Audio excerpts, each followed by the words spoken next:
गु का शब्द है, अर्थ है अंधकार, और रू का अर्थ है प्रकाश। अंधकार से प्रकाश की ओर लाने वाला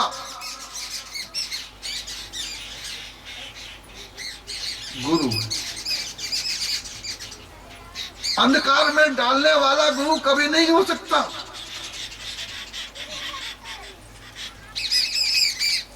अरे रात्रि होती है, रात्रि में कुछ दिखाई दे, हम पूर्ण अज्ञानी हैं, पूर्ण अंधकारी हैं, तो हमें रस्सी, जरा ध्यान दें, पढ़ के सुनाऊंगा, याद नहीं है भैया मुझे, बुरा मत मानिए, मैं भूल जाता हूं। माया मिल सकती है। ज्येष्ठ के मास में, अगर जेठ के महीने में कोई मंत्र लेता है तो उसकी मृत्यु जल्दी होने का भय बना रहता है। जेठ के महीने में मंत्र दीक्षा कभी ना ले, चाहे कोई भी कितना भी आपको गुरु दीक्षा देने का प्रयास करे। ज्येष्ठ के महीने मास में मंत्र लेने से मृत्यु तथा आषाढ़ के मास में मंत्र लेने वाले व्यक्ति के भाई की मृत्यु निश्चित है। श्रावण मास में मंत्र लेने से सभी कार्य सिद्ध हो जाते हैं। श्रावण के महीने में मंत्र लेना उच्च कोटि का माना गया है। चैत्र के महीने में उच्च कोटि का माना गया है। भाद्रव मास में मंत्र ग्रहण करने वाला व्यक्ति के पुत्र का नाश हो जाता है।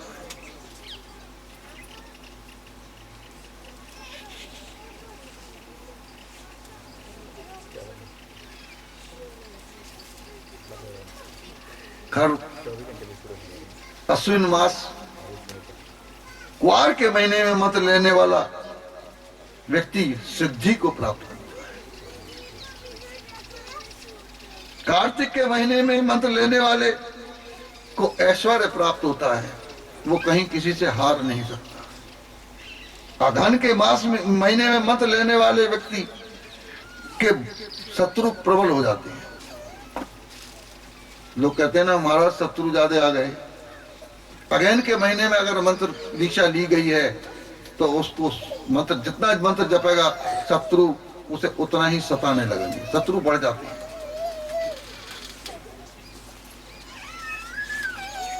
पौष मास में मंत्र लेने वाले को भी शत्रुओं का भय बना रहता है। केवल माघ और फाल्गुन मास में मंत्र लेने वाले की बुद्धि का विकास होता है। इस गणना से, ये जो गणना है संक्रांति से करना चाहिए, क्योंकि हमारे यहाँ सूर्य की महत्ता है, हमारे यहाँ चंद्र की महत्ता नहीं है। पश्चिम भारत में जो गणना की जाती है महीनों की, वो चंद्र कलाओं से की जाती है। हमारे यहाँ संक्रांति से महीना माना जाता है। आप लोगों के यहाँ भी संक्रांति से महीना माना जाता होगा।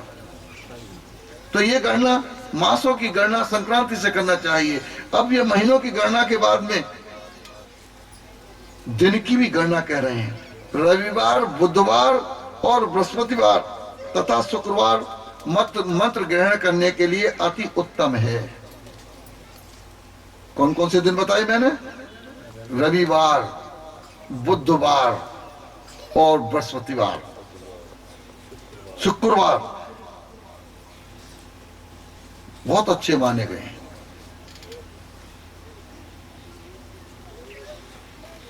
दोज, तीज, पंचमी और सप्तमी, अष्टमी, सप्तमी और नवमी, अष्टमी को मंत्र नहीं लिया जा सकता।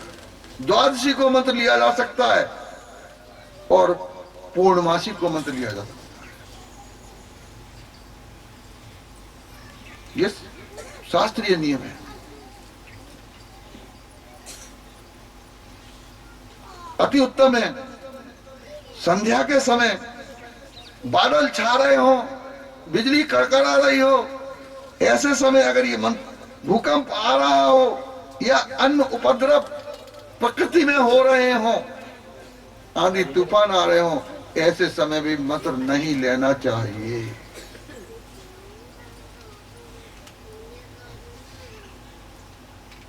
जो व्यक्ति ये इन सब महीनों में मंत्र लेते हैं वही सफलता को प्राप्त करते हैं। उनको किसी मास, तिथि तथा योग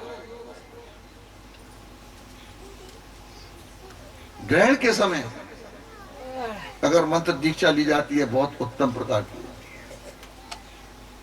अंत में उन्होंने एक बात कह दी कि जब गुरु इच्छा करे तो ये मंत्र ले लो। अब गुरु कब चाहेगा कि चेला मेरा मुझसे निकल जा? बताओ।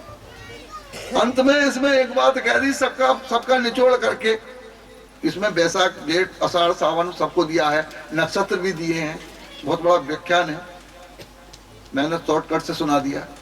अंत में उन्होंने ये लिख दिया, अपनी खोपड़ी बचाने के लिए किया है इन्होंने ये।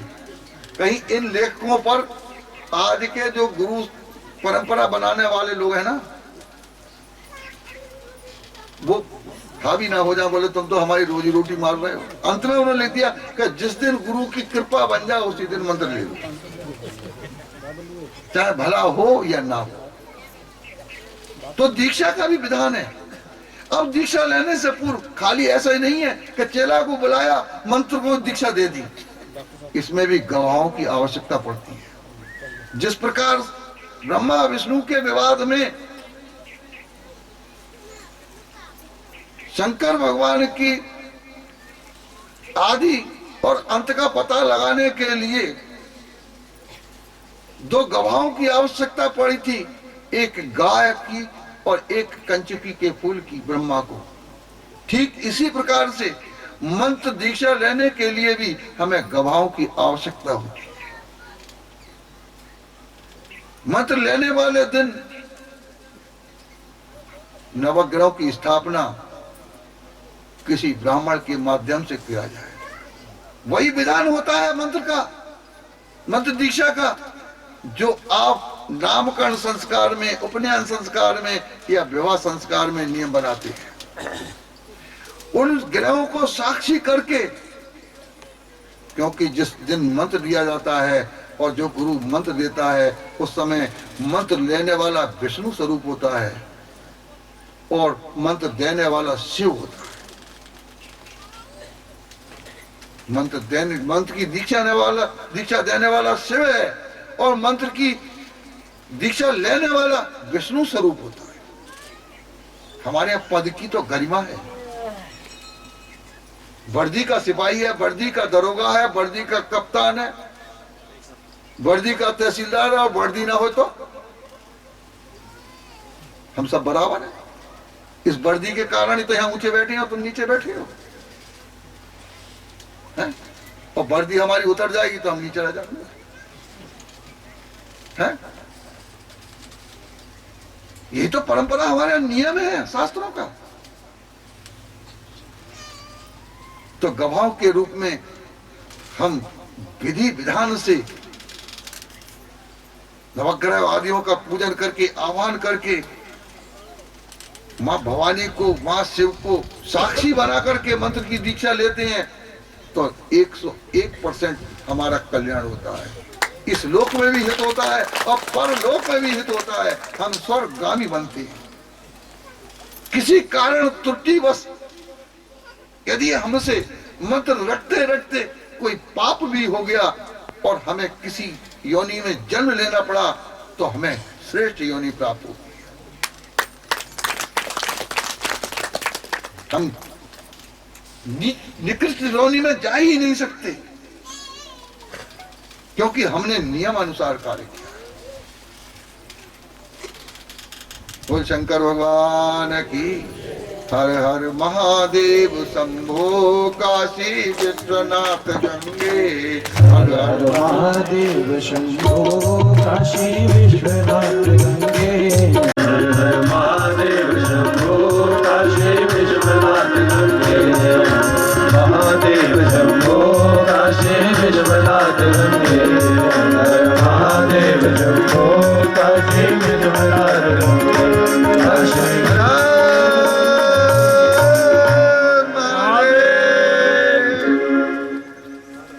शंकर भगवान की। जय। इसलिए आपको सामने निवेदन किया, तीर्थ मंदिरों में, तीर्थ स्थानों पर यदि पुण्य न कर सकें तो पापों से डरते रहें। पाप दिखाई नहीं देते, हो जाते। सावधानी आवश्यक है। मैं निवेदन कर रहा था कल, हम बुरी आदतों की तरफ बढ़ जाते हैं। मादक पदार्थों को भगवान का आसरा लेकर के, उसे प्रसाद मान करके हम अपनी मौज मस्ती करते हैं। ये भी हमारे जीवन का अनर्थ का कारण है। कल मादक पदार्थों के विषय में निवेदन कर चुका हूं। भगवान शिव ने कहीं पर भी, किसी भी स्थान पर भांग, धतूरा और गांजा नहीं खाया था। उनकी सेवन क्यों किया गया था, वो भी कल निवेदन कर चुका हूं।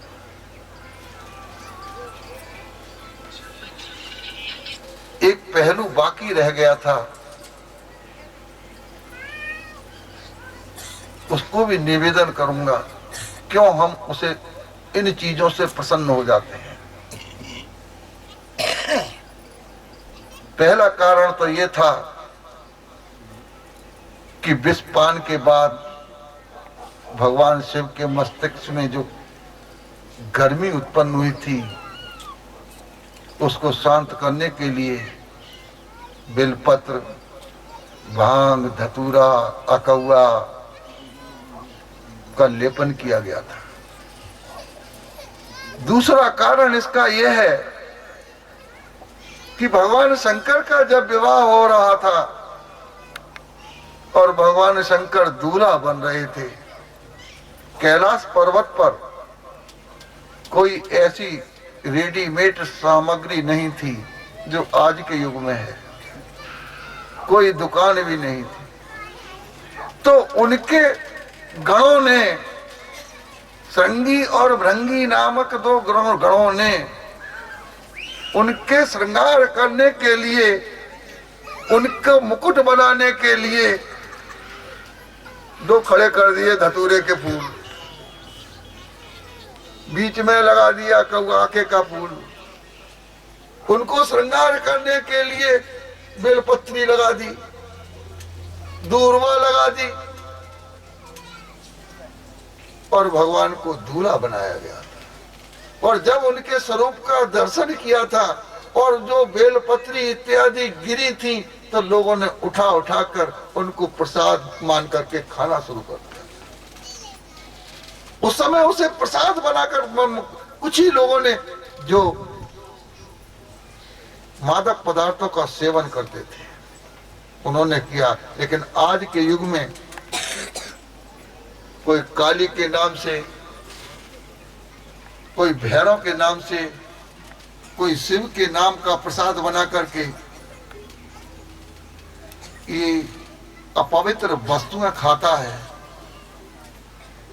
उसका जीवन, उसका परिवार कष्ट में रहता है।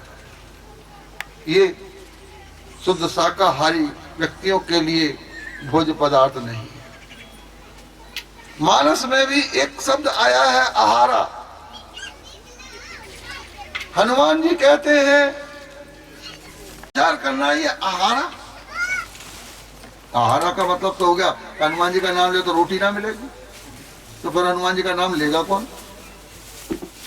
भैया? क्योंकि पहले तो हमें रोटी चाहिए ना। स्वयं पंडित जी से कह रहे थे ना, भूखे भजन न होए गोपाला, ले लो अपनी कंठी माला।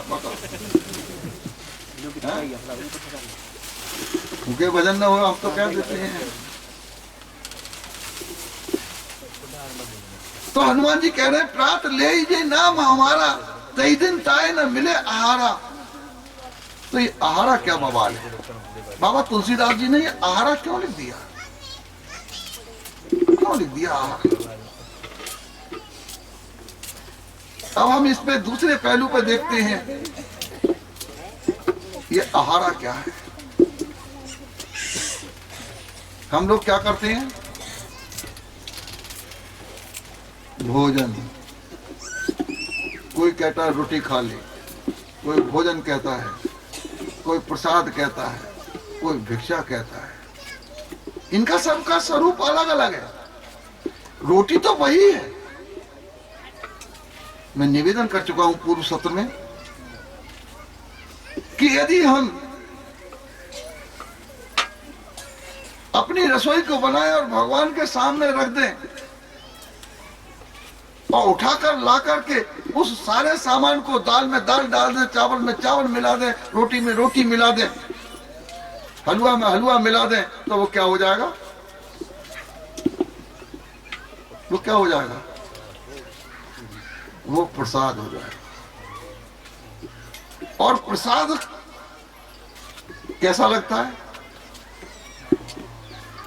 प्रसाद कैसा लगता है, प्रसाद में अलग ही टेस्ट आ जाता है, क्योंकि वो परमात्मा का लगाया हुआ भोग है। और भोजन में, रोटी में वो स्वाद नहीं आएगा जो प्रसाद में आएगा। इसलिए मेरा निवेदन है, आप अपनी रसोई बनाएं, सब सामग्री इकट्ठी करके। आपके यहाँ कोई लड्डू गोपाल हो, शिव हो, राम हो, राधा हो, सीता हो, कोई भी हो, मैं किसी से वो नहीं करता। अथवा आप गुरुद्वारे के मानने वाले हैं, गुरु साहिब को मानने वाले हैं, किसी को भी पंथ को मानने वाले हैं, या